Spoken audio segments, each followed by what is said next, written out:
And also for the audience, we really appreciate your feedbacks, and please leave your questions through the chat function, either to everyone or directly to me, I'm Ting, and I will ask these questions on your behalf at the end of each talk. And please make sure your microphone is on mute all the time.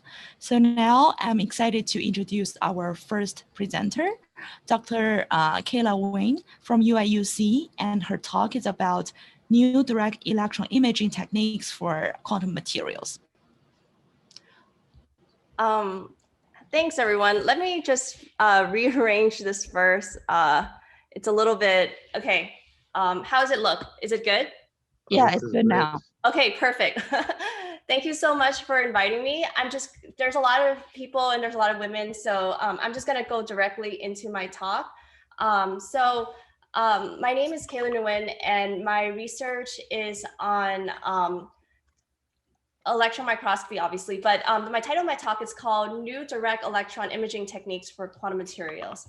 And so I want to talk about how we can utilize electron microscopy to uncover new physics. And so if you look at the first image here, these are polarization vortices that are constructed from superlattices of lead titanate and strontium titanate. And what we can do is we can utilize our techniques in electron microscopy to uncover, for example, the change in orbital momentum, which are these natural order parameters from this material. You can look at here where we have this LZ form, and then to use that to uncover new physics. So my research consists of scanning transmission electron microscopy. Everyone here knows what STEM is, but I'm just gonna briefly go through. So what happens in STEM is that you have an electron beam that gets focused by electromagnetic lenses to a spot that's about an angstrom wide, and it's scanned across the sample. And the electrons that get deflected from the sample get collected into an angular dark field detector. And what you can do is form these really nice atomic resolution images that's based on the Z contrast, meaning that heavier atoms show us as brighter and lighter atoms show us as darker. And this is really cool, but the scatter electron beam gives us more information than just the structure. We can use it to image magnetic fields, electric fields, and more properties than just the structure. And so during my PhD, my project was to figure out a way to extract this information. And our approach at Cornell was, instead of using an angular dark field detector, let's collaborate with a group in X-ray detection of Professor Solgruner, and let's develop a new type of direct electron detector. And we call this the electron microscope pixel array detector. And so instead of using traditional STEM, what we do is we do a technique called 4D STEM, where at each scan position, instead of getting your recording intensity for your image, you get the full electron diffraction pattern. And so now you're not limited by what kind of detectors you have. What you can do is you can make these artificial virtual masks that are at the same angle as an angular dark field detector. And then you can reconstruct these really nice and awesome atomic resolution images on your material. Or you can make a different virtual mask with the same data set and get your angular bright field image. Or what you can do is you can do this technique called integrated center of mass, where you can actually look at light elements such as oxygen atoms and heavier elements such as lead atoms in the same image. And so now with this 4D STEM, and then I should actually mention where the 4 dimensions come from. So as you're scanning your electron beam in real space in X and Y, that is 2 dimensions, and your second dimension, which is the dimensions of the electron diffraction pattern, dimension of momentum space in X and Y. So if you add the 2 together, you get 4-dimensional STEM. Cool. All right, feel free to ask questions or stop. I'm not sure how this works, but I'm ready and available. And so a little bit about the electron microscope pixel array detector, which was actually the bulk of my PhD. It reads out the pixels very quickly, so it's 0.8 milliseconds per frame. It has single electron sensitivity, and then the thing that makes it such a powerful detector is this huge dynamic range. So traditional electron detectors typically saturate the camera, such as our CCD detectors. And so when we designed this detector, and we had experiments in mind where we wanted to image a local electromagnetic field. And what that requires is the ability to capture the full electron diffraction pattern.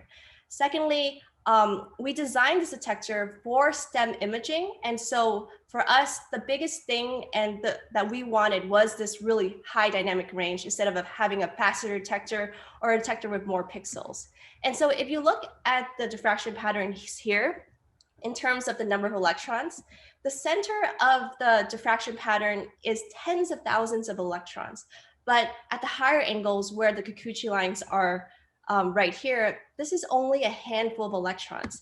And so now what we can do is we can record every electron that passes through the sample at every probe position. And now we have the full scattered beam information. And so what happens was, because of all these properties of the detector, we were able to license it to Thermo Fisher Scientific. Here's where the detector sits on our Tech9 F20. We actually took a housing of the HADF detector, took it out and replaced it with our EMPAD detector. And this is the digital control unit right here. And here, this is where the detector sits on our aberration corrected Titan at Cornell. This is the digital control unit. And this is the computer where we actually do our monitor and control of the systems. And so now that it's licensed to Thermo Fisher Scientific, it's incorporated in the pneumatics. So we can actually take in the HADF detector and put in the EMPAD detector. When we first were building it, each time I used the EMPAD, I had to physically take out the HADF detector and vent the projection chamber, but now we can just put it back in and out. So it's much faster and it's much easier than before. Okay, so here is a map of resolution in microscopes. And the reason why I have this is to motivate why it's important not for us to develop techniques and materials, but also develop equipment, why we need different tools for electron microscopy. So with the invention of light microscopes, you can see skin cells, better lenses, you're able to look at bacteria. And then with the electron microscopes, you're able to see viruses, which is probably one of the most prominent things in our society at this moment. Better lenses, proteins, molecules. And then with the invention of aberration corrections, we're able to see atoms, but with more and more and better resolution. And so here, this is where the EMPAD sits. So now using the EMPAD, because we have this full information of the scattered electron beam, we can form a technique called tychography and then push imaging resolution beyond what we can see. And the reason why this is important is that as we push imaging resolution, we see things that we couldn't possibly imagine. And so in order for us to develop and push science for electron microscopy, we need to be able to push that resolution in whatever materials as well. Okay, cool. And so here are a couple of things that I worked on with the EMPAD, but for the sake of this talk, I will focus on two types of subjects. The first one is how we can image magnetic materials. And then the second part is new physics of these really cool and interesting topological ferroelectric materials.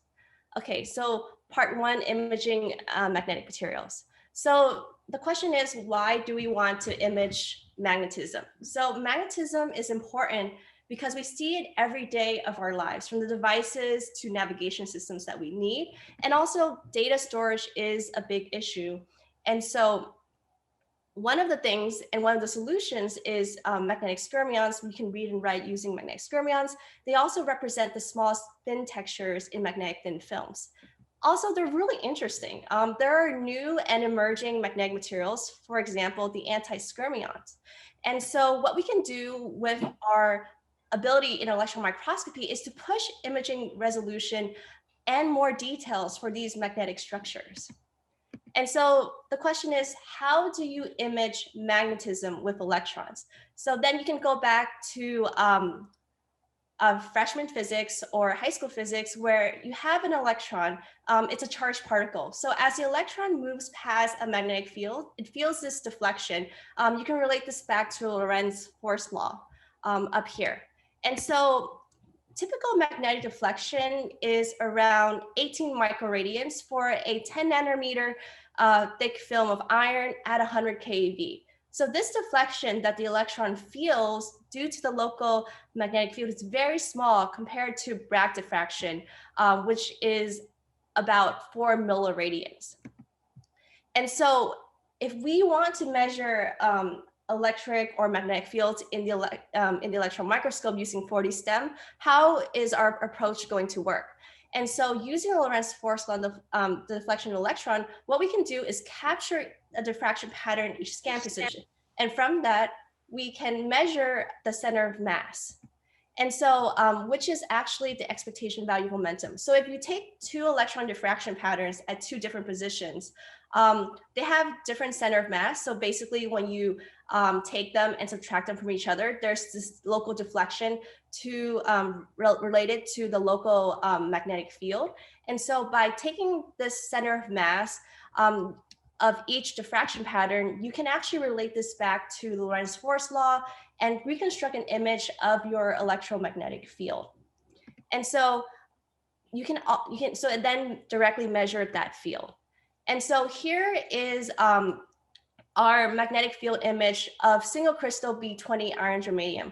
So using the electron diffraction pattern, because you have that 2D K space, you can look at the magnetic field deflection in X and Y. And so this material forms skyrmion structures. And so what you can do is take that magnitude of the magnetic field and reconstruct your image of a skyrmion.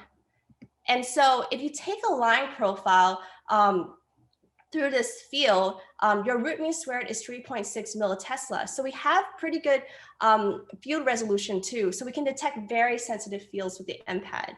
And this is really important because we need to utilize and we need to figure out how to push for magnetic field resolution. And also, if you compare it to current or traditional techniques out there, typically you would compare Vortices to differential phase contrast imaging. So here, instead of having a direct electron high dynamic range detector, what you do is you have a segmented detector, usually made from CCD, and you can take that and integrate the signals of the deflections in X and Y, get your magnitude in magnetic field. This is what we can see with the EMPAD. So here, this is where the dynamic range of the EMPAD comes into effect, where you can actually measure these really high and magnetic fields with a lot of precision. And so one of the things that we did was, instead of just looking at magnetism on single crystal material, what we did was we took a sample of B20 iron germanium and we sputter it across of a silicon wafer, because traditional magnetic materials are made on silicon wafers. They're not grown to be special single crystal. It's very hard for the production line to do that. And because we're recording the full electron diffraction pattern, what we can do is we can start separating the atomic potential from the magnetic field. And so the atomic potential is related to the redistribution of disk, redistribution of intensity within the center disk or the bright field disk. So what we did was we took a mass of the electron diffraction pattern and mass only the regions within the center beam. And from that, take the center of mass image. And we can see that we can get the atomic potential out. When we take, so when you have a magnetic field in your sample, it deflects the whole entire electron beam. And so if you take a mass that is larger than your bright field disk, then it shifts the entire disk and you can get back your helical phases here. So if you see these lines going through these grains, these are actually the helical phases, ground state of magnetic skyrmions. And so you can actually see how these helical phases move between grain structures. And so now what you can do is, because you have this full electron diffraction signal, you can start separating field orientation from grain orientation. And realized that these field and grain effects are separable, and it's really important to study magnetic devices. So if you zoom in to a single grain, you can see that by forming just a dark field image, for example, to this grain, you can see that this is grain C and this is grain D. These are the different diffraction patterns. But you can also see that at between different grains, there's a movement of the helical phase.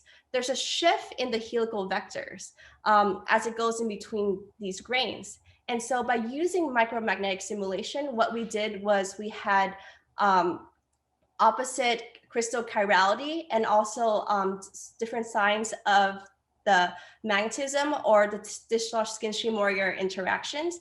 And then we find that even in our simulations, between different grains, there is a shift in the helical vector. So simulation shows that the sign of the DMI or the discharge skin stream warrior interaction is aligned with the crystal chirality. And so in summary, what you can do is you can image magnetic textures of B20 iron germanium, which gives you these really nice fermion structures. You can separate magnetic and grain contrast. And we find that within the sample, these helical phases move between grains. And we can use magnetic simulations to confirm our results that the discharge skin stream warrior interaction, the DMI, is aligned with the crystal chirality, and this provides insight for miniaturization of real devices based on magnetism. And so that ends my first part. And then my second part is talking about how we can utilize 4D STEM and these really high dynamic range detectors to look at new physics of topological ferroelectrics. And so one to look at polarization, change in orbital momentum, and solving the structure for three-dimensional chirality. So there are these really cool and emerging ferroelectric structures that are topologically analogous to magnetism. And so during my PhD, after the development of the EMPAD, we were looking for an interesting sample to study. And one of the samples was lead titanate, strontium titanate superlattice grown by the Ramesh group at Berkeley. And so by layering lead titanate on top of strontium titanate in the superlattice form, because of the energetics of the system, you can actually form these really cool polarization vortices. If you look down the 001 direction, then they also form these really cool polar skyrmion type of structures that are analogous ferroelectric structures seen in magnetism. And so using 4D STEM electron microscopy, we can probe new physics or certain topological natural order parameters of these systems. And so the question is, how do you measure a ferroelectric field without imaging every single atom? So typically what you do in polarization is you take these really nice aberration correction images, you look at their atomic positions, and you measure how much distance they are from one another. But with 4D STEM and having the ability to probe using only the diffraction patterns, how can you measure the macroscopic polarization field? And the reason why I asked this question is we go back to how polarization or fields are formed. It's related to the local electric field and the displacement field of the sample. And so ferroelectrics are not these atomic size fields, they're actually macroscopic. They span over a couple of unit cells. And so from Cattell, we know that the average electric field over the volume of crystal contains the lattice point R. So here, what we see is this is the nuclear field. This is where your atomic potential is, but the ferroelectric field, the electric field has to average over that. So what we did was, instead of using an atomic size probe, what we used was we used a pretty big probe, 7 angstroms. And so we're averaging over that unit cell. So we're looking at the ferroelectric field, the macroscopic field. And we're also no longer restricted in the field of view where we run out of atoms to count. And we can also probe a larger field of view. Okay, so ferroelectric fields are macroscopic, cool. So now that we use a larger electron beam, this is what our diffraction pattern looks like. So now instead of having overlapped disks, we actually have disks that are non-overlapping, that are fully separated. And so we go back to our equation for center of mass here, which we can relate back to the macroscopic field. And so what we do is, if you mass everything in the electron diffraction pattern, except for the center beam, then that center beam has only information due to the local electric field. There's no polarity information. And the reason why there's no polarity or a polarization information is that polarization polarity requires conjugate pairs of disks that breaks Friedel's rule. By looking at only the 0, beam, there's only information due to the electric field or junk we have in the sample or thickness of the sample. But when we made the sample, we made it pretty flat. We try not to have it be contaminating. And so you can see that this is the signal for your electric field. It's fairly flat. However, when you actually mask everything except for conjugate pairs of disks, for example, the 200 pair or the 020 pairs, then you come back and you get your polarization information, because in lead titanate, which is a ferroelectric, it breaks Friedel's rule. And so by measuring the center of mass of the 200 and the 020 spots, what you can do is you can actually extract polarization vortices, because you do have the two different directionality. And so from that, you can actually reconstruct polarization vortices without using an atomic size probe to measure the positions of every single atom. So that was really cool. And so now what we have is we have the ability to look at polarization. And so these polarization vortices are really interesting, but what kind of physics can we use? What kind of physics can we learn from this material and our technique? So one of the things that we decided to do was to look at the change in orbital momentum. So because we have these polarization vortices, what happens is that when the electron beam scatters off the sample, there is a torque to the electron beam, because it starts off at L is equals 0 due to the polarization vortices. And so typically what you would do in a electron microscope to look at polarization vortices is that you will look at these vortex beams where you have sort of a phase plate where you can split the beams in different LZ components, LZ plus 1, LZ minus 1, LZ plus 2, LZ minus 2. And so usually there is a very fancy beam and a very simple detector to look at the change in orbital momentum. Here in our case, we have a very simple beam. Our beam starts off LZ equals 2, but we have a fancy detector. We have this 4D STEM EMPAD detector for our technique. And so what we can do is we can 5 minutes left. 5 minutes left? Oh, Yes. okay, great. Okay, so we can look at this orbital momentum equation. So L is related to R and P. So you know how to get P. P is basically the expectation value of momentum. R is related to the real space component. So that requires you to get the phase and amplitude, because when you get your electron diffraction pattern only gives you the intensity of the wave function, but the R requires the real space component of that wave function as well. And so one of the techniques that you can do is you can utilize a technique called tychography, where you can reconstruct the full exit wave function and get back your R component.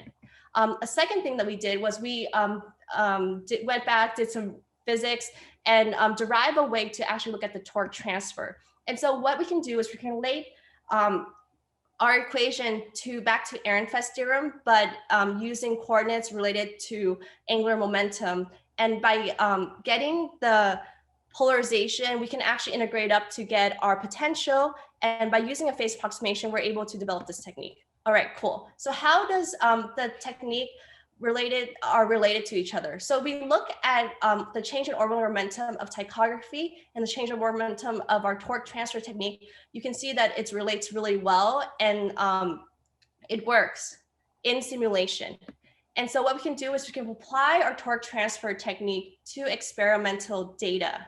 And we can see that now we have an idea and what kind of sort of way to look at the new orbital parameters of our system, the change in orbital momentum. And so one of the questions that my collaborator asked me is if the sample is chiral in 2D or 3D. So to know if it's chiral in 2D is really easy. If you take your hands and you put them on top of each other, you realize that they're chiral in 2D because you can't position them perfectly on top of each other. However, and the polarization vortices are the same. You can't lay them on top of each other. They don't lay perfectly flat. To look at them in 3D, it's a little bit more complicated. And so I'm just gonna keep on talking until my time runs out. So what we did was we looked down the sample, down the 001 zone axis. And so if you know that it's chiral in 2D, then you can see that there should be flux closures. If there's chiral in 3D, our sample should look like these spirals down this zone axis direction right here. And so that means that we need to get a signal for PX and PY in 3D. And so what we did was we look at the polarization change in down the 001 zone axis, and we find that we get polarization in X and Y. So the sample is chiral in 3D. And then we also wanted to figure out whether or not the sample is chiral, left-handedly chiral or right-handed chiral. So we went back to DFT. And so if the polarization lays on top of each other like this, then we find out, then we will know that the sample is chiral, and that it's also right-handedly chiral. If the polarization of X and Y are 180 degrees different from each other, then we know that the sample is left-handedly chiral. And so going into experiments, what we can see is that within our samples, there are regions of the samples that are right-handedly chiral and left-handed chiral. And so if you look back, you can see that there's a boundary right here. So what we see is that in our left-handedly chiral samples and our right-handed chiral samples, there are domains that are formed. And so within the samples, you do have these differences in chirality. And that's really cool because then you can understand the structure and look for changes in chirality, and that could lead to interesting ways to couple these materials to optical systems right here. Cool. All right, so in summary, you can look at electric fields and polarization fields in one data set. We developed a phase-sensitive detection technique to look at change in orbital momentum.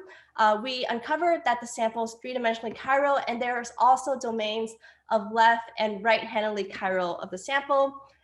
Using the EMPAD, it allows you to look at this 4D space without saturating the camera. We can uncover natural parameters of new quantum materials, and we can understand and utilize these natural phenomena. And so, so here are the things that I have done during my PhD. I'm working on new results during my postdoc that I'm hoping to share, and hoping to get really interesting results by the end of this year I can share with everybody. But thank you for coming to my talk, and I'm ready for questions, and hopefully I have made good progress on time. Thank you, Kayla. It's right on time. Very nice presentation. So I guess for the question part, I will ask the first question.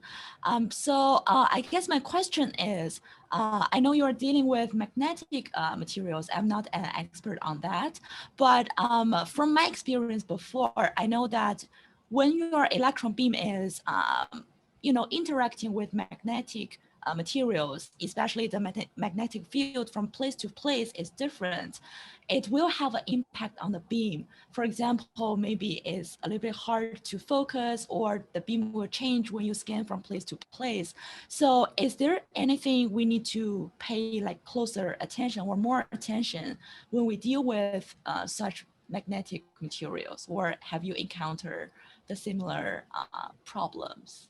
I mean, so in magnetic imaging, typically you have your objective lens off. And okay. So your spatial resolution gets reduced to just a handful of nanometers. And so so now that you have your objective lens off, your alignments are completely thrown out of the door. So you have to make sure that you align the systems really well to your, and make sure that within your ray diagram, it aligns perfectly down. And so this means that realigning your pivot points to make sure that these things are correct. In terms of like huge reflections, I think that once your objective lens is off and your projector lenses are aligned, there shouldn't be any problems within your pivot points because you lose that spatial resolution anyways. And so from what I've noticed, because what we did was when we first started using the EMPAD, we use it on an uncorrected F20. And so it wasn't made for Lorentz microscopy. We just turn off the objective lens completely. And all I had to do was just align the pivot points, make sure the scan rotations are okay. And I was able to get those results I showed with the magnetic materials. Okay, thank you. I guess we have to move to the next speaker, but thank you so much for your nice presentation. Thanks. So now I will introduce our next speaker, Dr. Elisabeth Bianco from Cornell, on the topic of atomic resolution imaging of low temperature structural transformations via continuously variable temperature cryo-STEM. Elisabeth, you can just share your screen.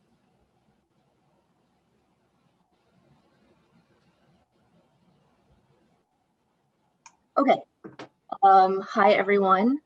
My name is Elisabeth Bianco. I'm a postdoctoral researcher in the Kavli Institute at Cornell for nanoscale science, and I work in Lana Kirkudis's electron microscopy group.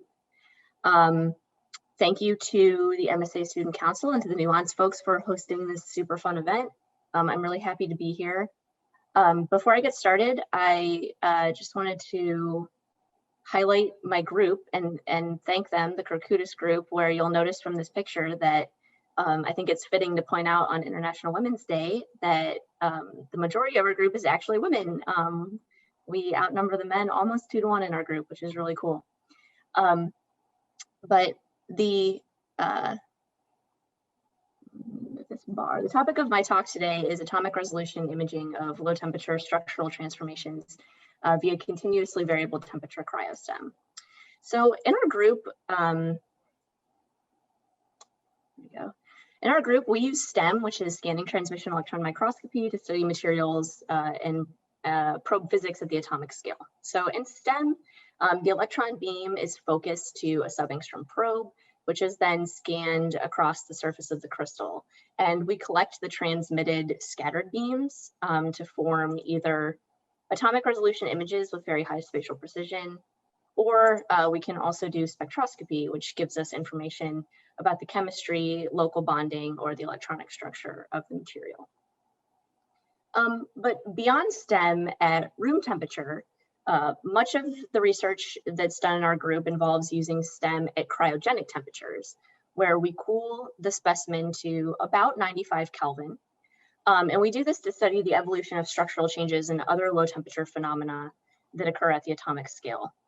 So we just learned in Kayla's talk about the capabilities of 4D STEM, but there is a lot that we can learn just from imaging the lattice. So for example, here on the left, I'm showing atomic lattice position changes in a charge order manganite material. As it's cooled into this charge ordered phase, we actually get some distortion of the lattice that's on the picometer scale, which we can map. In addition to real space imaging, STEM also gives us a very sensitive probe for looking at changes in the electronic structure or local coordination of the atoms. So here what you're looking at in these EEL spectra are fine structure changes to the oxygen K edge at low temperature in this material. And this suggests that there's some change in the local electronic environment upon cooling. So to do this, we use a side entry sample holder, and it has this liquid nitrogen dewar that we fill to cool the sample just by thermal transport. So why do we care about doing STEM though at cryogenic temperatures? So as I alluded to in the previous slide, the materials can enter all sorts of exotic physical phases when they're cooled. For example, these include things like charge, spin, and orbital ordering, structural and ferroic phase transitions, metal insulator transitions, and superconductivity, just to name a few. So this image that I'm showing here in the center, you see like a cartoon phase diagram, where at high temperature, the material is just in a normal metallic phase, but as you cool, it enters this charge ordered insulator phase. And what happens is there's actually a periodic lattice distortion that occurs when it enters this charge ordered phase, where the atomic positions are modulated by a few picometers. And so we can actually map these displacements. And that's what you're seeing here with these little arrows is the displacements of the atomic lattice from the unmodulated structure at room temperature to see these picometer scale modulations at low temperature. Now, there are several experimental changes, or experimental challenges that are associated with cryo-STEM imaging. So one main challenge is cryogen bubbling, which is what I'm showing here on the left. So if bubbles are released in the liquid nitrogen dewar, they cause mechanical vibration of the sample rod and thus the sample. So what you see here is that we have regions where the atomic lattice is nicely resolved, but when the scan coincides with the release of a bubble, the atomic lattice is lost. A second major challenge of cryo-STEM imaging is sample drift. So sample drift occurs due to thermal contraction and expansion of the sample rod as it cools and warms. And because STEM imaging is slow and spectroscopy is even slower, sample drift can have a crushing effect. So here what I'm showing is an atomic interface of a thin film on a substrate. And you can see that over the course of this 1024 by 1024 scan with half a microsecond pixel dwell time, you see significant motion of the sample from frame to frame. Now, this is played at about 10 times speed, so it looks a bit worse than it actually is in reality. But if we look at a graphical representation of the sample position change over the course of 250 seconds of scanning, what we see is this linear behavior due to the thermal contraction along the sample rod. And we can actually measure the average drift speed of the sample to be 1.5 angstroms per second. You can think of this as about a translation of 1 unit cell about every 2 seconds. So this is a big problem when you're trying to have long pixel dwell times to be able to acquire high signal to noise images or do spectroscopy.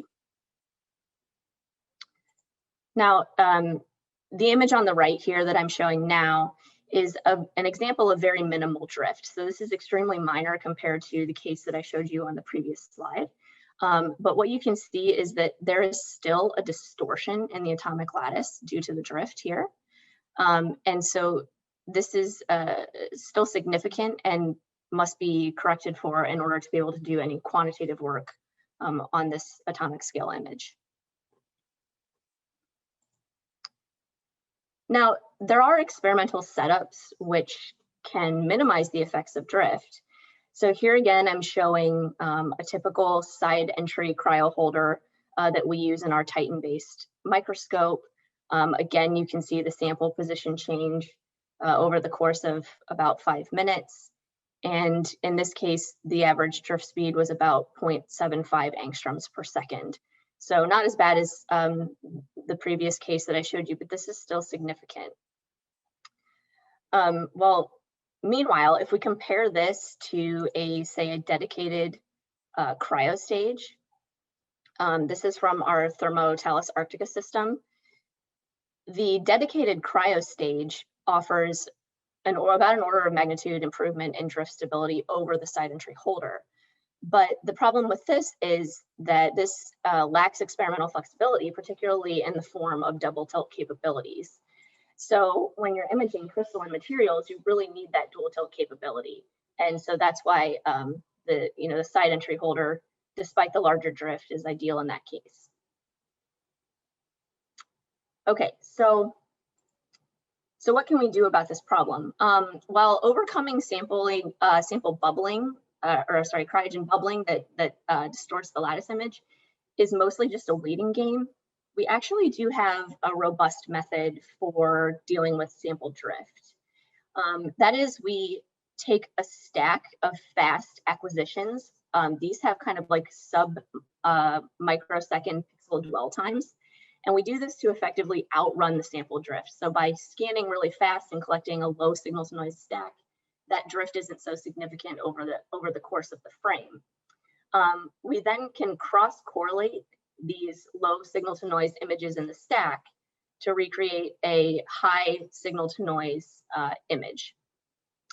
The algorithm that we use in our group was developed by Ben Savitsky, and it ensures that the optimal shifts between each frame in this stack are calculated to avoid unit cell misalignment so that we get an accurate representation, high signal to noise image of the lattice. So then here I'm just showing an example of, this is a tantalum ditelluride flake, and this is just showing the high signal to noise image that can be registered from these low signal to noise slices. And so actually, if we look at the, if we take the fast Fourier transform of the final registered image, we see that we have sub-angstrom information transfer. Okay, so what is this all amounting to? So recent works from our group have shown that we can do this high spatial resolution imaging. Now, the idea of studying low temperature physics via cryo-EM is not new. Here's an example from the 1990s. This is showing stripe charge ordering in a manganite system. This is dark field TEM, but it took about 20 years of advancements in hardware, software, detectors, data analysis, et cetera, to be able to achieve atomic resolution at cryogenic temperatures in STEM, as I'm showing here. So here's some recent work from our group. Again, I'm showing the periodic lattice distortions here in a charge-ordered manganite system. So this is the corresponding HADF image where this, just looks like a perfect lattice. But when cooled, we can actually measure these very small picometer scale modulations in the atomic positions. And then here on the right, we can even do atomic resolution EELS mapping at about 95 Kelvin. So I told you that I was going to talk though about continuously variable temperature cryo-STEM. And so all of this to this point has been building up to that, and that this has been cryo-STEM that's all been done at the baseline temperature of the specimen holder, which is about 95 Kelvin. So imagine that we could image emergent phenomena at the temperatures where they occur, rather than just two snapshots in time, one at room temperature and one at the cryogenic baseline. And that's what we set out to do with the continuously variable temperature cryo-STEM, which is what I'm about to go into. But these experiments have really set the stage for us to be able to do that. Okay, so to image atomic scale changes at the temperatures where they occur, we use a technique that we call continuously variable temperature cryo-STEM, or CVT cryo-STEM. Here we use a double tilt side entry holder that's cooled outside of the microscope in a liquid nitrogen bath, much like the other side entry cryo holders that I showed you earlier in the presentation. But what's different about this is it's equipped with a local MEMS heating device. So here you can see there's this little chip that sits at the end of our specimen rod. Here is an exfoliated flake of a 2D material sitting on the sample chip, and you can see the little holes we've punched in the support film in order to do the imaging. And then it has this resistive heater that coils around the sample. Now, the idea of doing high temperature microscopy is also not new, but here the sample holder is always cooled to liquid nitrogen temperature, and the heater just allows us to cycle the temperature, do rapid changes in temperature, and also heat to intermediate low temperatures or to high temperature, all within a single experiment. And so what this affords is basically the ability to do atomic resolution at pretty much any temperature between 100 and 1000 Kelvin. Okay, so here are two examples from our continuously variable temperature setup. These are atomic resolution HADA-STEM images of BSDMO, taken at 158 Kelvin and 238 Kelvin. And if we look at the fast Fourier transforms of these images, in both cases we have sub-angstrom information transfer, and these were taken within a single experiment. So what affords us the ability to do this is consistently low drift rates across all temperatures within this holder. So you can see from these three plots that I'm showing here that the sample position travels less than 8 nanometers over a period of about 5 minutes, which equates to a drift speed of about 0.3 angstroms per second. And so these drift speeds that we observe here are more than twofold better than our other side entry holders that we use in our Titan-based microscope. Okay, so I'm going to pause here for just a second. We're switching gears. So up till now, everything that we've been discussing has been kind of anecdotal on the material side, but I'd like to show you some work that we've done to put this holder to the test on 2D magnetic materials. So first, let me introduce the types of materials that we'll be talking about. So recently, the realm of 2D materials has expanded to include physics such as magnetism. 2D materials are covalently bonded in 2 dimensions, and then they're stacked via these weak van der Waals interactions in the Z direction.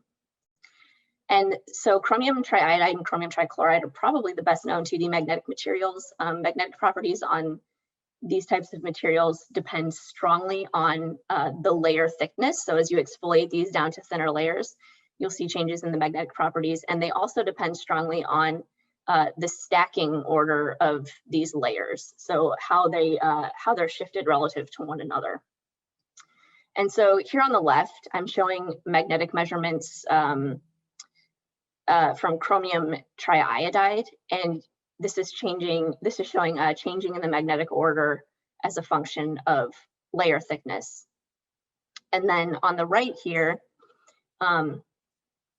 we see this sort of toy phase diagram that shows the changing in the stacking order and thus the space group symmetry of chromium triiodide as a function of temperature. So what's not fully understood about 2D magnetic materials is how these sorts of layer stacking changes occur, and what are the direct implications of changes in the layer stacking on the magnetic properties. And so getting information about this and really building a full picture understanding requires some information about the local atomic structure.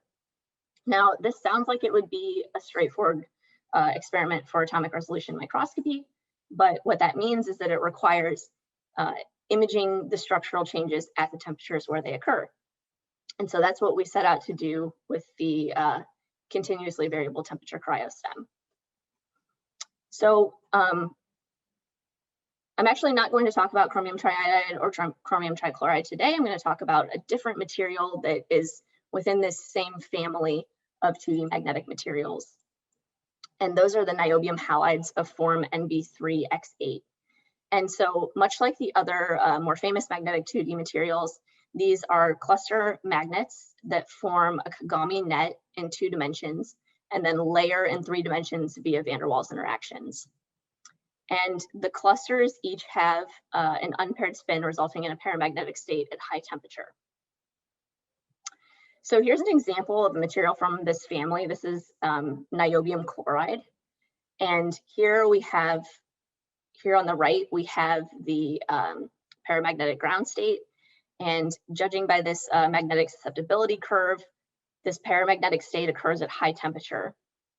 But what's interesting about these materials is that as you cool, the paramagnetic ground state transitions to a non-magnetic state, as shown by this loss in magnetic susceptibility. Now, niobium chloride, this transition happens kind of near and below liquid nitrogen temperature. And so we actually cannot access the transition in this material with our liquid nitrogen side entry holder. But what we can do is that we can tune the temperature of this transition using chemistry. So here's niobium chloride here, transitions down around 70 Kelvin. But if we look at niobium bromide, this material has a transition that occurs at much higher temperature.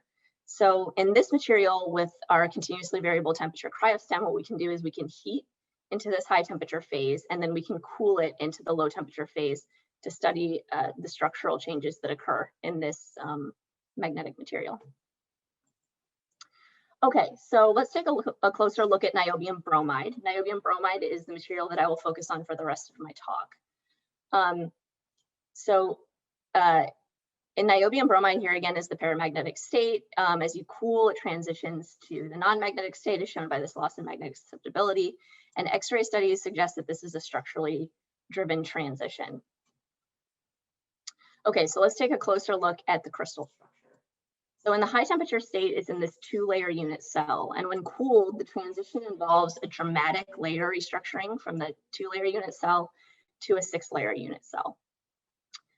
So if we look at the magnetic susceptibility curve, that means we know the structure at these 2 endpoints. But what we want to know is what happens in the transition region to the structure. Can we image it and visualize it to better understand how it's connected to the magnetic states? And so to explore this in the microscope, we use continuously variable temperature Cryo-STEM so that we can tune across the transition temperature. Okay, so recall this change I just showed you from the 2-layer unit cell in the high temperature phase to the 6-layer unit cell in the low temperature phase. These changes are additionally easily viewed in plan view. So if we look at the plan view structure in the high temperature phase, notice these open hexagonal holes. And as it's cooled into the low temperature phase, those holes fill into this nice densely packed hexagonal structure. Okay, so here is a STEM image of a thin exfoliated flake of niobium bromide imaged in plan view. And notice this is in the high temperature phase. Notice these open hexagonal holes.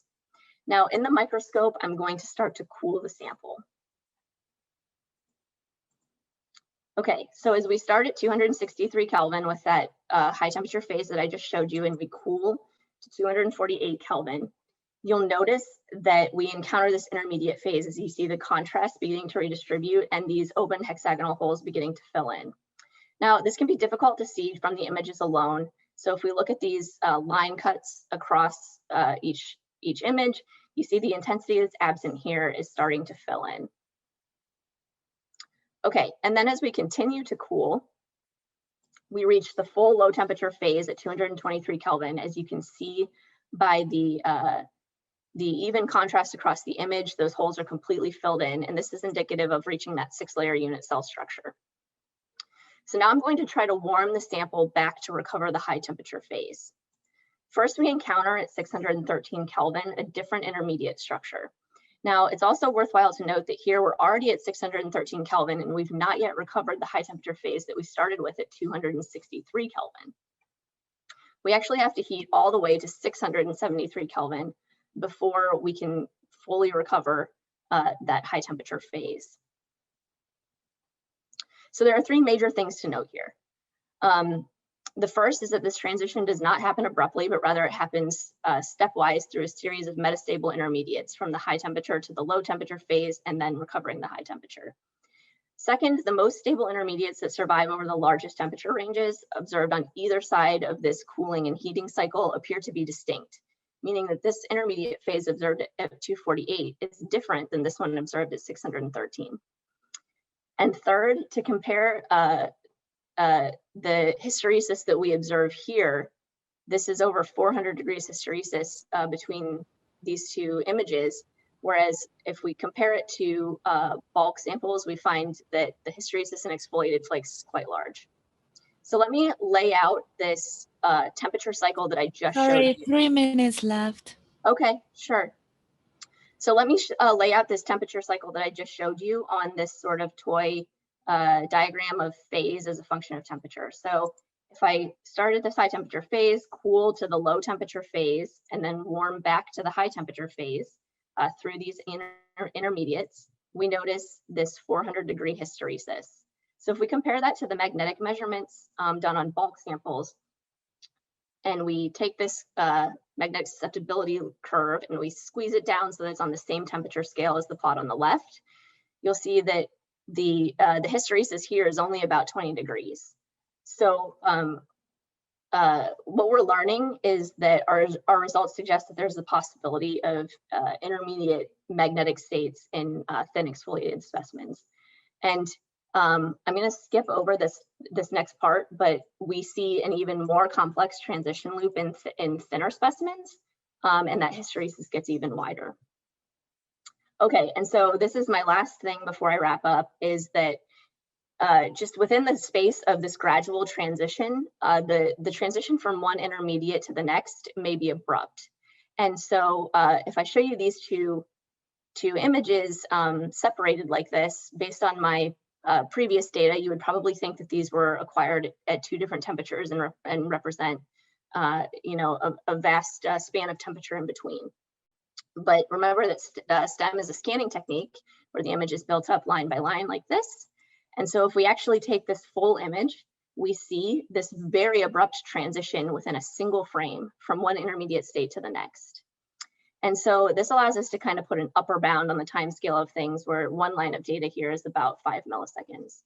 And so I'll just go ahead and wrap up that with continuously variable temperature Cryo-STEM, we've been able to achieve atomic resolution at pretty much every temperature between 100 and 1000 Kelvin.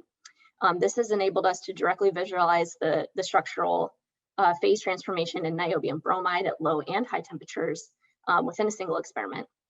And we've been able to identify a thickness dependence in the transition, this hysteresis in the transition, and also the kind of the gradual stepwise nature between intermediate states that may occur abruptly in some cases. And we're hoping that we can couple these intermediate structures that we see to the magnetic properties moving forward. And so with that, I thank you for your time and attention. I have to thank Paradigm and our collaborators at Johns Hopkins University, and I'd be happy to take any questions that you have. Thank you so much, Elisabeth. Very nice talk. So we have one question from the audience asking, what is the new temperature of niobium bromide?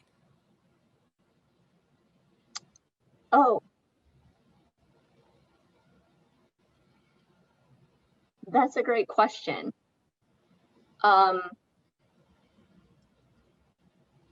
I don't think off of the top of my head that I know the answer. That's fine. Yeah, I don't know the answer. Yeah, I have another question related to the second project you shared.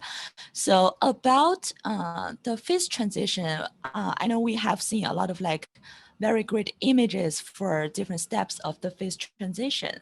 So when you took the image, do you have any idea of the growth mode of your transition? Is it like a step growth mode, or everything happens together at different places? Yeah, so we've looked over large fields of view and haven't seen any evidence of like nucleation of different phases. What we think is happening is that this is actually like a rigid shifting between layers, like a sliding almost, more so than like, you know, some sort of in-plane or I should say out of plane like bonding changes.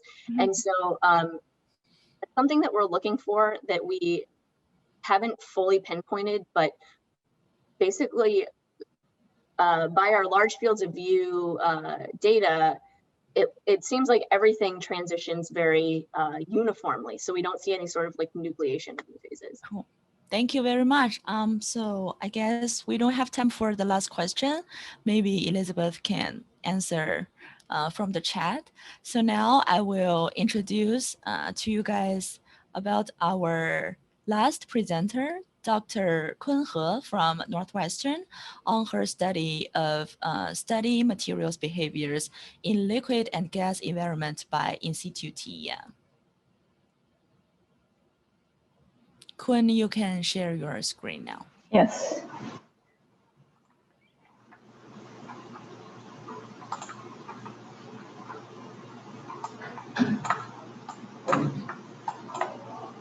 So can you see my screen? Yes. You can see it as a present. Yes, it's good. No. Okay, that's go. good. Okay. Good afternoon, everyone. My name is Nguyen. Currently, I'm working at the Nguyen Center as a research associate. I'm really honored to be part of the Nguyen Center. I learned a lot here, and I enjoy the working environment here too. So today, my topic is study the materials behaviors in liquid and gas environment by In-Situ TEM. I studied the In-Situ liquid TEM mainly as my PhD program. And when I moved to Northwestern Epic Center, I mainly worked on the gas environment. So basically, there is not too much difference for In-Situ liquid and In-Situ gas. The basic setup for the In-Situ liquid and gas holder are similar. So the main difference, as you know from the word, is one is liquid, one is gas. So I will introduce the In-Situ liquid setup, In-Situ gas setup, and introduce part of my work related to In-Situ liquid and In-Situ gas. So first, for the In-Situ liquid, all the In-Situ setup, you can mainly think there are only, especially for liquid, there are only 5 different modes. First is the static mode, and it has a micro well design for the chips window. So you have different pocket to load your sample. The window of each pocket is very thin enough. For some pocket, the total thickness of silicon nitride of each pocket can reach about 40 nanometer. So with this design, the resolution can be increased dramatically. The second one is a spacer static mode for the silicon nitride window. For this one, the advantage is that you have a large volume of liquid and you can observe some samples like cells and bacteria, which needs a large amount of the liquid. But the disadvantage of this one is that because of the bulging of the window, the resolution is not as good as for the thin layer. The other one is that it's a flow mode. Now, this is a beauty of the In-Situ liquid, that you have continuously flowing liquid to look at your sample. For the flow mode or the static mode, you both have the electrochemical setup or the heating setup. For the electrochemical setup is that you can apply bias to the liquid, so you can do some battery work, you can do some simulation of the reaction based off of bacteria or cells, like by the current, like this way. And for the heating mode, because of the safety concerns, the maximum temperature for liquid is 100 degrees Celsius based on the water. You will know that if the temperature is higher than 100, it will vaporize your liquid, so it will explode the window, so you will cause some leak to the microscope. It will damage the whole vacuum system. The third false design is that you have one layer with silicon nitride, and on top of it, you have another graphene layer to encapsulate your samples over there. By this way, you only have one thin layer of silicon nitride, which can the thickness of the silicon nitride can down to about 20 nanometer based on the technique. And you have about less than 10 nanometer or less than 5 nanometer multi-layer graphene can encapsulate your samples over there. So you don't have a lot of very thick liquid over there, but the liquid encapsulated by the graphene is enough to keep your sample moisture. Fifth is a pure graphene liquid cell.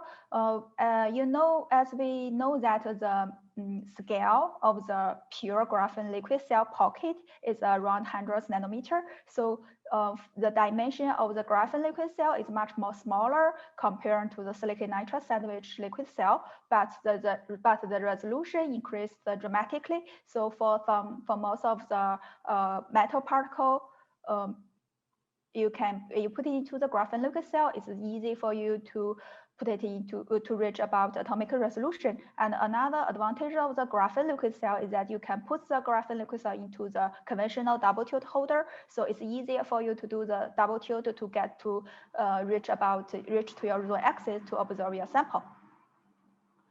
currently based on the technical limit for most of the liquid holders, especially for the fluid mode, it's hard to set them into a double tilt holder or have a double tilt function. But there is another one setup of the liquid cell. It's called ticket or market Z2. For that one, it's like easy design about the static mode, like a figure A.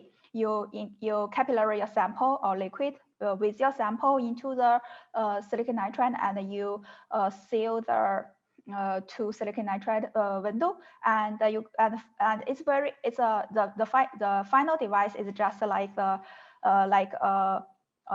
grid. So you can put this grid into your double tilt holder or single tilt holder. You don't need special holders to get some liquid pocket. So it really depends on what type of experiment you want and what's the target you want to reach to select what type of your liquid liquid pocket you want to select. This is a one layer of the in-situ gas. For the in-situ gas, most of the in-situ gas we have the heating function. For this one, we can hit the temperature reach about 100 degrees Celsius. So it's high enough for most of the catalysis work and most of the phase transition in heating. So it has a spacer. It has about heating membranes that can or heating resistant to precisely control the temperature. This is a 3D schematic for the gas and the liquid. It shows about how it flows and how the electrochemical works like this way. The design of the heating chip is come from the prototype company. So this is what we have in our Nguyen Center. We just got this system 2019 November. It's an atmosphere system. It has a gas tank on manifold, and it also has an RDA accessory, which it's called the residual gas analysis. Theoretically, it can let you to analyze what's the percentage change of your gas component before and after your reaction. So you will have some clue about how your reaction goes, or how your catalysis reacts, or how much gases your samples consume during your experiment. The resolution of the gas experiment, because the gas has less scatter ability compared to the liquid, so the resolution of the gas is much more higher compared to liquid. And you can, if you use a FeGe to prepare your sample, it's also possible for you to reach some atomic resolution. So this is a software or controller for the gas system. We have the 2 different reaction tanks and the 3 different gases that can be mixed at a certain percentage. So it really depends on what type of experiment you want to do, and you have a very powerful control about your experiment. It can monitor your gas pressure, your temperature change at your taper about your tip of your holder area. You can also control your flow rate about your gas flow. For each part of the system, you can use a pump purge function to clean it to get a better control of better cleanness of your experiment. So the first topic I want to talk is about the in-situ liquid study of biomineralization kinetics of the hydroxide apatite. This is some work I have done during my PhD. So we know that the hydroxide apatite is the main component. It's a calcium phosphate. It's a main component about. It's a mineral component of people's bones, teeth, enamels. So like this way, for each bones, you can depart it to small part. One part is a collagen as the organic part, and the HA or hydroxyapatite is a mineral part. For the teeth, it's about 97% of your teeth is about hydroxyapatite. This ratio of the bone is a bit lower compared to teeth, but it can still reach about 70%. So most of your heart tissue of your body is about hydroxyapatite. So hydroxyapatite is very critical to us. Based on some cryo studies, they find that the hydroxyapatite, how the hydroxyapatite nucleated inside the collagen cluster. They find that the first stage or first phase of during the crystallization process is that it form amorphous phase. It's called amorphous calcium phosphate abbreviated for ACP.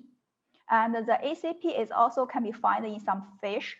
Most of the researchers accept that the theory is that the younger age of the people and the more percentage of the ACP exists in the bone, and it also can be proved by the literatures.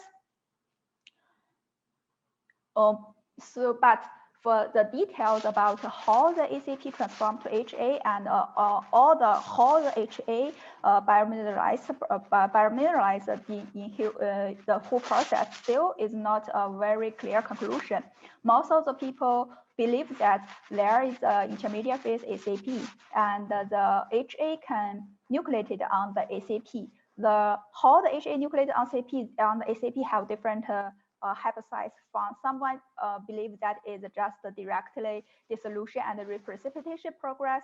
Some believe that is a kind of the crocodile diffusion process, and some think that is a directly phase transformation. And where is the initial location of the nucleation started is also unclear too.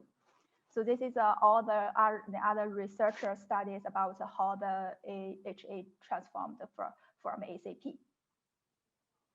So the main reaction of this kind of the biomineralization is that the calcium ions combine to this mineral phase, and if we reverse this process, it will be a demineralization process. We select the artificial cellular solution as a sample to study this process. We do not add any collagen or protein into the artificial cellular. We just use all the mineral phase to study this process. So first of all, we find that under TEM, we find that there is a liquid-liquid separation process. The liquid-liquid separation is that for the ions in this kind of initially uniform liquid, for some part of the ions, they combine together to form some ion-rich area. For some part of the ions, they because the ion-rich areas formation for some locations, the ion concentration will getting lower. So this can be seen from the contrast difference and the TEM. The liquid thickness can also be confirmed by yields. Then after this kind of liquid-liquid separation, we find that some sphere particles form. All these sphere particles can be confirmed to be amorphous phase. And on the sphere particles, we find a lot of the tiny dots formed. And these tiny dots can be confirmed to be HA phase. The tiny dot can not only be seen on this kind of spheres, it can also be seen on the solutions. So we hypothesize that there are two nucleation passes during this process. One is the classical nucleation, which is that the nucleus formed in a solution, which means ions directly from nucleus, and then the nucleus grows. This is a classical nucleation theory. The second one is that it has an amorphous sphere as an intermediate phase, and the nucleus formed on the intermediate phase. It's not directly started from the solution, so it's a non-classical path of the nucleation. So for one of the ACP spheres, we find that we find that with the time going, a lot of particles can form, and with more and more with time elapsing, and we can see a lot of nucleus generated, and most of the spheres, amorphous spheres, transform to nucleus, and finally it fully transformed to nucleus. So this is two paths. One is a TM mode, the other is a STEM mode of this process. By analysis, this the details about how the HA nucleus aggregated and form a large particle. Okay, here 1, 2, 3.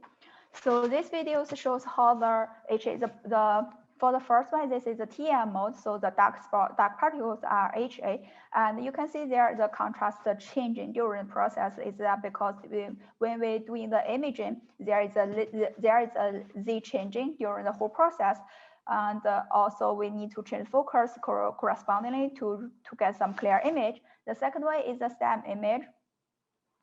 For this one, it's a HADF, so the brighter particle, the bright particle is a HA nuclei, and for the third one, initially it's a bright field, the dark particle is HA. So we can see a lot of particles generated on the ACP surface, and they trying to aggregate it together to form a larger particle.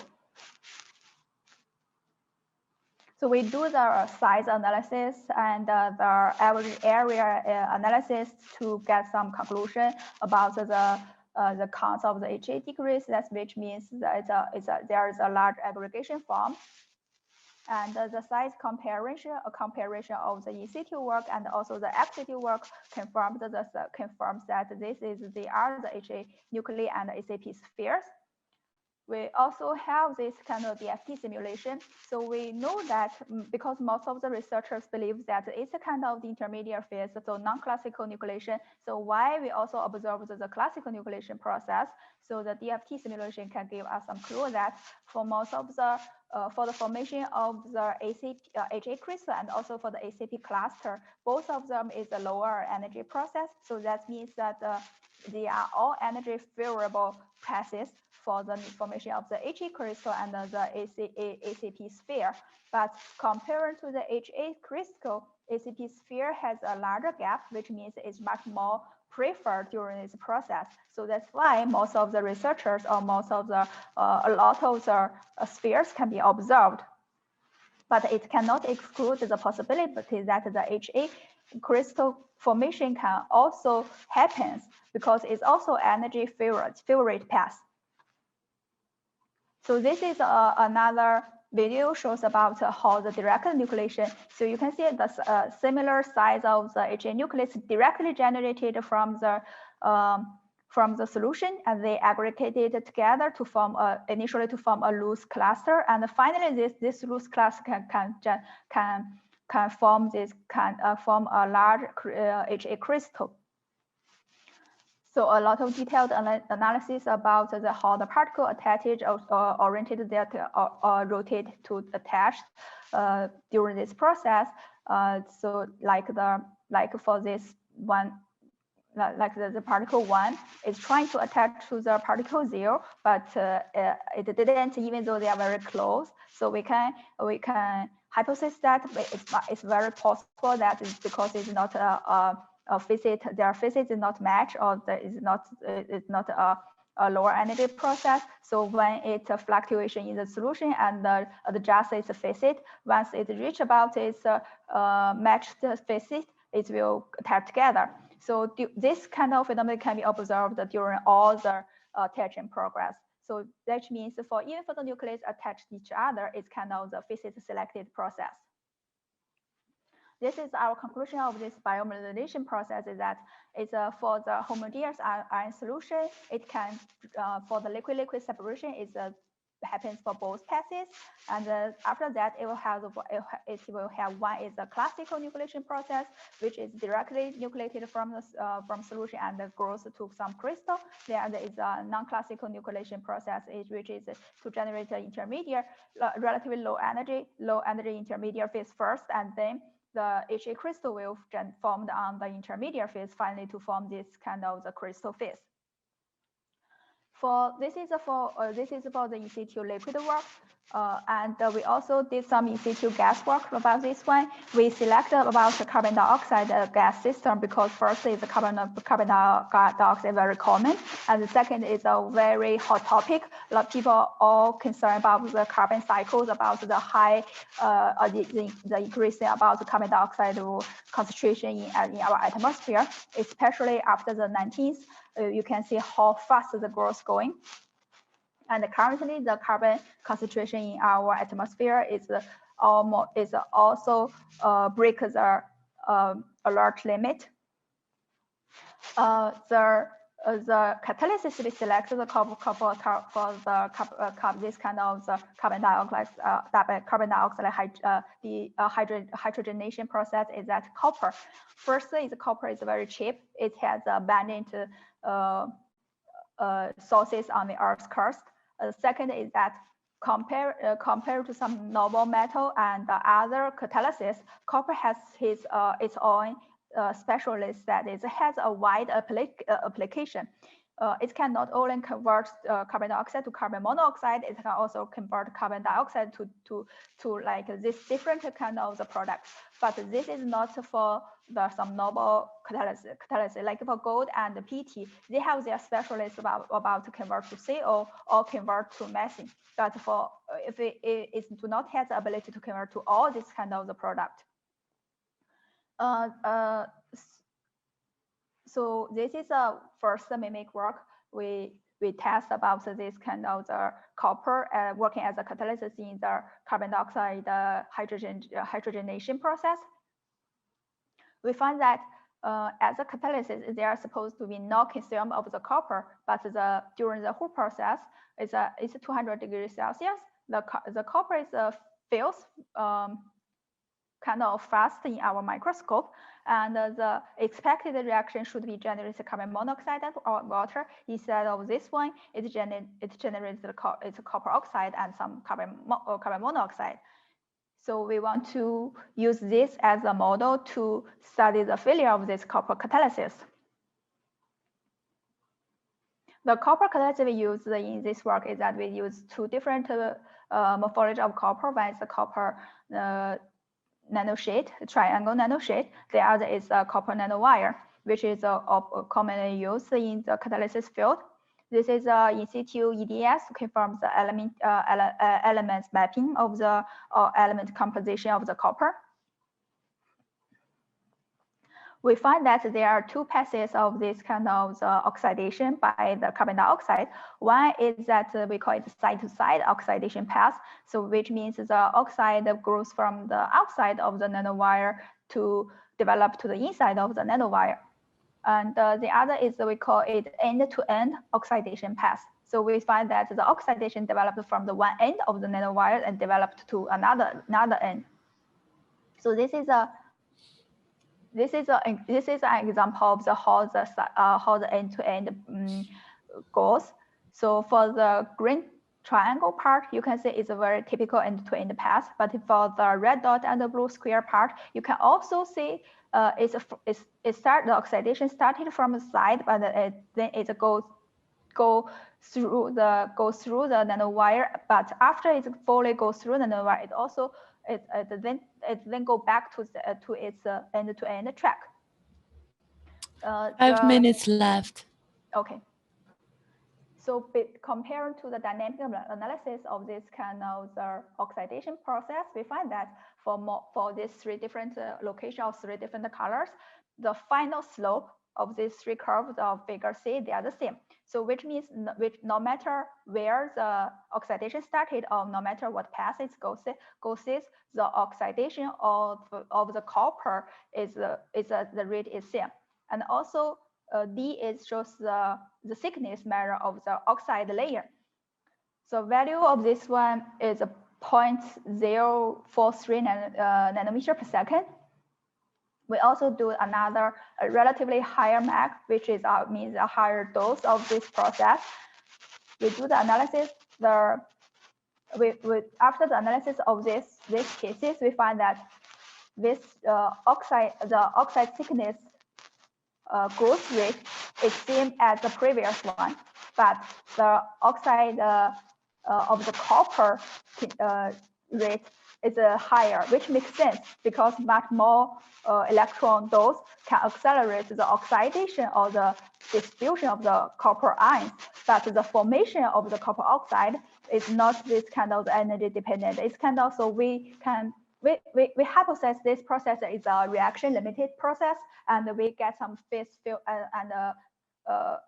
phase field calculation, which also confirms our conclusion. This is the characterization of the sample after reaction, which can confirm the phase of the copper oxide and also what's the element something. This is our oxidation mechanism. We propose that for the end-to-end path and the side-to-side path, the diffusion of the copper left some void, like either in the end or on the side. But no matter how fast it develops, it's the formation of this kind of the copper oxide layer is limited by the reaction rate, not the diffusion rate. So finally, I want to thank you all the Nguyen Center, my colleague from Nguyen Center, and also VPT group, and the mentor and guidance from Professor Vinek Dravid and Xiaobin. Also my PhD advisor, Rada Yasser. Yeah, that's all my presentation. I'm open to all the questions. Thank you so much, Kun, for your presentation. I have one question for your nice in-situ experiment. So I think you mentioned a little bit on the second project you shared that beam will have some impact on the sample and the transition. So what about the first project when you do the in-situ TEM? Have you noticed any beam damage or influence from the beam if for example, the dose rate is very high or something? And is there anything we need to pay close attention to while doing the in-situ work? Yes, for the liquid one, we can see that first for the gas experiment, the beam we are observing the copper nanoparticle, and we put the copper on silicon nitride window. It's kind of not conductive substrate, right? It will accumulate a lot of electrons on the copper, so the whole process will be accelerated. But for the liquid one, for this one, we have to see that there are some dose effects it cannot avoid. Especially for this experiment, we have the amorphous sphere here. If there is no electron beam, the transformation from the amorphous to crystal will take about at least days. But with the help of the electron beam, we can see the process like at an accelerated rate. Another thing is that for the liquid, if you have static mode of the liquid experiment, you have to talk about the beam effect, because first, the electron beam will ionize your liquid to decompose into different kind of the ions, which will definitely help change the pH. The temperature will not change much, but the pH definitely will be changed by during your whole process. So the one requirement is that you need to use a buffer solution in your liquid to balance your pH. The other is that if you're using a flow mode of the liquid, so you can relax a little bit, because the flowing of the liquid can bring a lot of accumulated electrons. Okay, thank you. Great. Yeah, I guess if no other questions appear to the chat, this will be the end of this part of our event. Thank you so much for attending.